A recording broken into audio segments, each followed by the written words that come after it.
My name is Erikkson, heading the load and haul division, as said.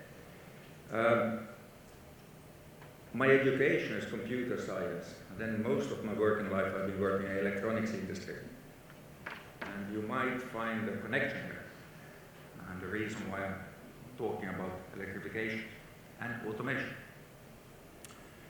But I think important thing, as you can see on the page behind me or the slide, is that we have a current offering here. And I actually thank both Andrew and Morten for doing a lot of my presentation by explaining what the customer needs and how they look at the world.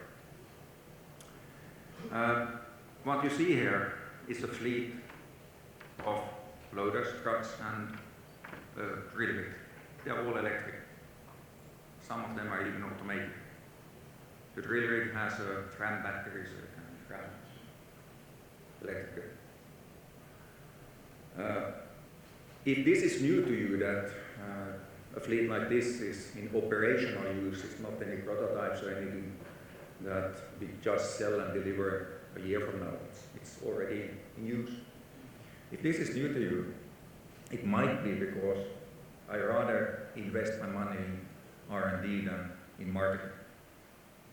I don't know if that is right or wrong. I don't know if I'm doing the right thing, but I'm an engineer, so I like the R&D. If you look at the history, electrification is not new to us. It's been around. It's all about evolution. Everybody has bought a, let's say, a loader 20 years ago, know that today's loader is different. Hopefully better. We think it's better. And that's evolution. It takes time to learn things. It takes time to get things better. And you have to have some experience to do that. You cannot do that by just jumping on the train and say that, hey, we have the best in the world. It doesn't happen. And if you look at almost 40 years of history on electric loaders that Sandvik has, it has given us a lot of experience. Back in '95, we launched and actually delivered the first and the biggest 25-ton loader. It's a big loader for underground mining. And then in 2009, we automated electric loader. Coming back to the 2009 loader, what happened to that one?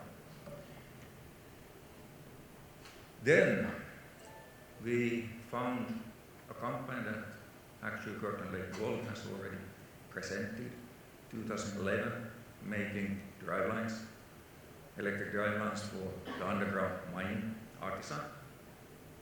And we did the acquisition closing this year in February. So we joined forces with us.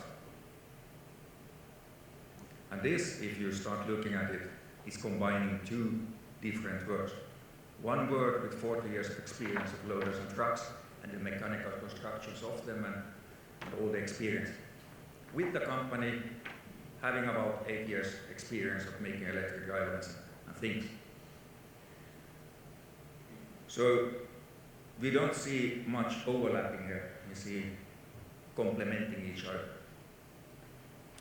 And this year, we already delivered the 600 electric unit. So we are not talking about the future, we are talking about the current work. Well, I think it's pretty evident also why somebody would like to go electric. So let's not cover that too much. But if you look at what has already been presented, we get less noise, less vibrations, we get a happier operator that is happier with his family in the spare time. I think it's all good. We still get the productivity we would like to have. So we're not losing in that end, but we are getting a better working environment. Extremely important. Of course, maintenance cost comes down a bit. You might have a higher capex, but I think the OPEX is lower. You have a lot of benefits in those areas. You actually consume less electricity when you can reduce the ventilation. That's from what we have seen from our calculations. And what is really important is the sustainability, of course. I think every company would like to be sustainable, and so does Sandvik. This is really rare, that you actually can combine health, sustainability, productivity, less OPEX, everything in one area. Sounds too good to be true.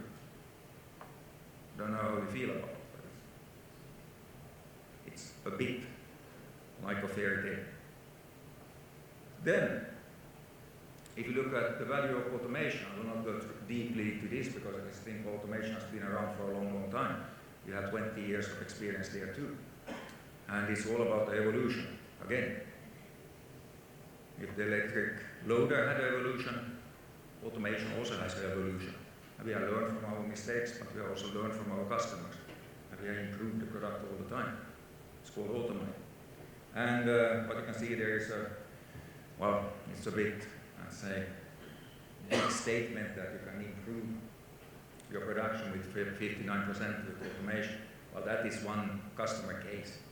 So let's not take that as a given that you always will do that. But it's a real case where that happened. Why?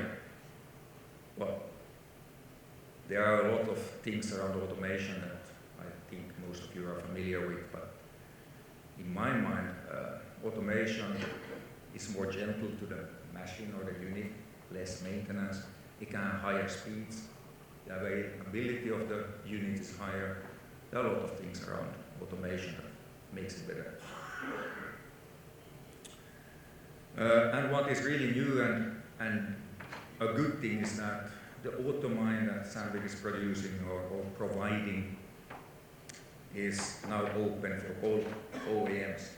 So you don't need to lock yourself into a Sandvik fleet, although I would appreciate that, but you don't have to do it. You can connect other OEMs to our automine as well. Let's move on to a customer case to get some reality. We have already heard about from two customers about what is happening in this area. I said that we'll come back to the 2009 loader. Here you have the history of the loader. 7.5 years in production at Northparkes in Australia.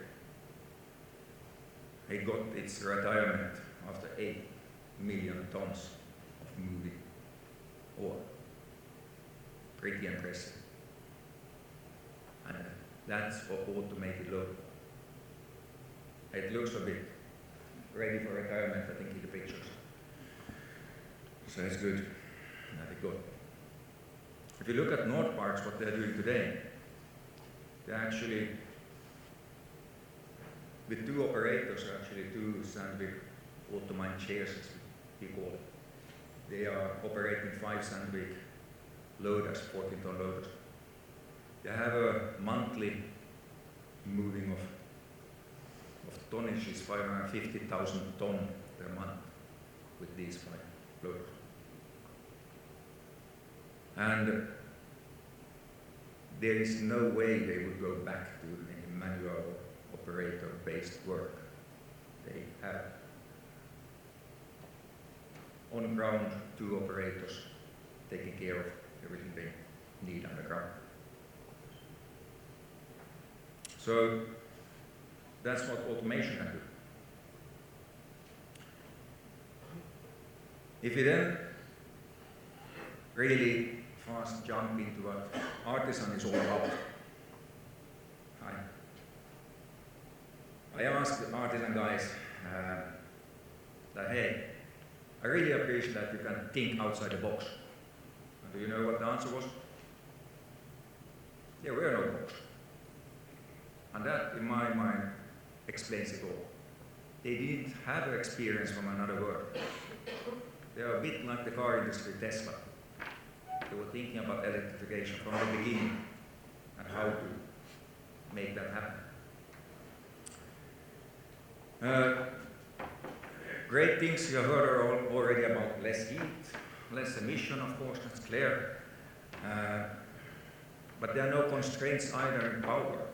With the diesel loader or truck, you are trying to have as small diesel engine as possible to have as little heat and as little as emission as possible. When you go electric, you don't have that constraint anymore.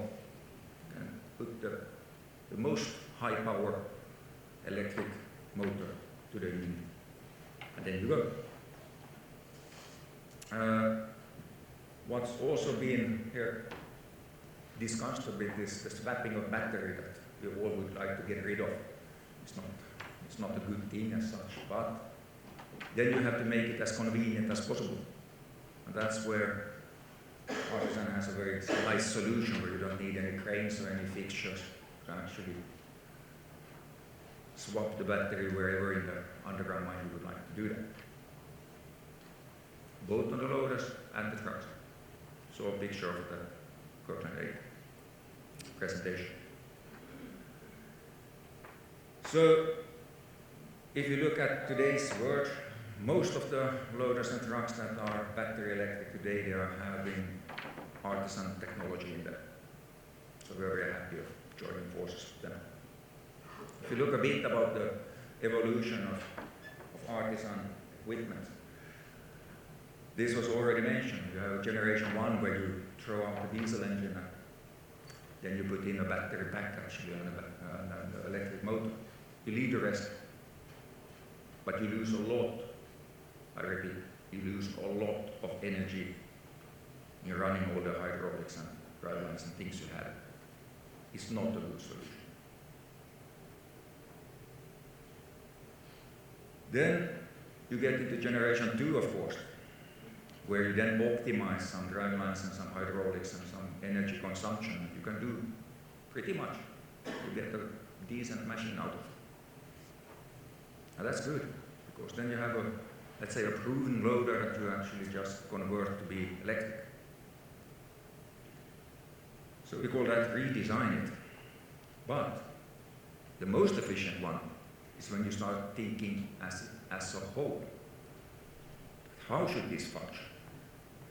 And that's what we call generation 3, and that's where we are at the moment, where we are designing not outside the box, because there are no box. We're designing from scratch what it should be and how it should work.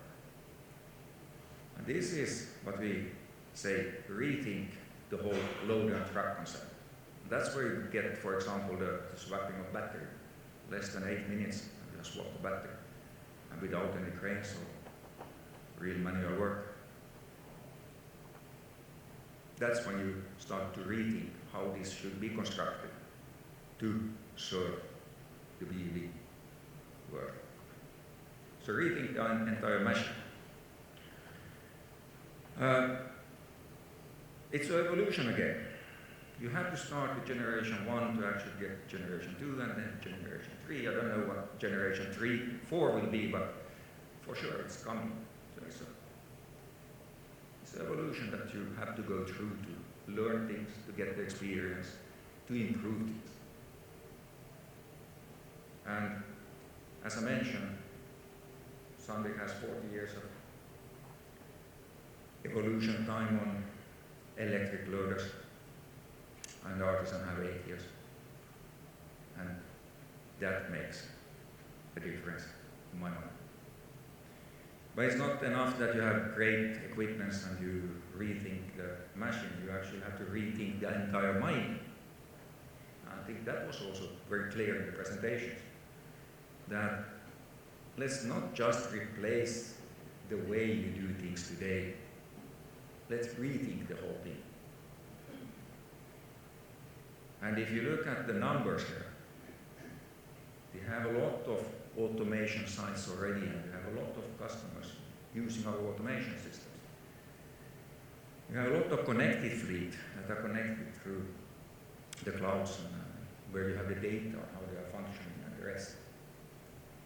And we have more than 300,000 operating hours with battery equipment underground. that experience and knowledge that you have here in these numbers cannot be replaced easily.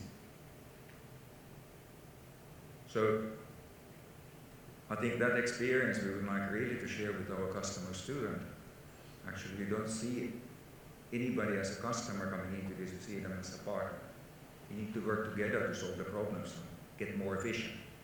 It's not us delivering something, it's looking at things together, get the workable solution. And that is how we look at the work. We are very humble in the sense that I can say from my own background, I don't have a mining experience. So I cannot come and advise you on how to do mining. That would be really stupid of me. But I can tell what kind of technologies there are in the world that we can apply to the mining industry. I remember we are not inventing something here, we are actually taking technology from other industries to apply them to the mining industry. And that is key also because then we have proven technology that we need to use. You have to remember that the mining industry compared to, for example, the car industry is a low volume industry. So you have to be humble there also. You have to apply the technology that is available, but you have to make it mining proof. And if there isn't a supplier that can make it mining proof, then you have to do it yourselves. But there is no way that we can avoid getting automated and electrified in the future. So with that said, I think we are in a good position in Sandvik, and we have no reason to reduce our expenditures on R&D. It's more the opposite. We are going to put more. Of course, we have a good existing diesel environment that we would like to maintain and keep. At the same time, we need to use the knowledge and experience we have there to expand our BEV fleet. And we already have a good starting point as we have a fleet that is in use. So we are learning every day. And from this, you probably can see the evolution of myself. Said in the beginning, I have a computer science and electric background. I think this is a good evolution. I'm now picking up what's happening in the mining industry and trying to get my head around how we can combine these two worlds. Hope this makes sense. Thank you.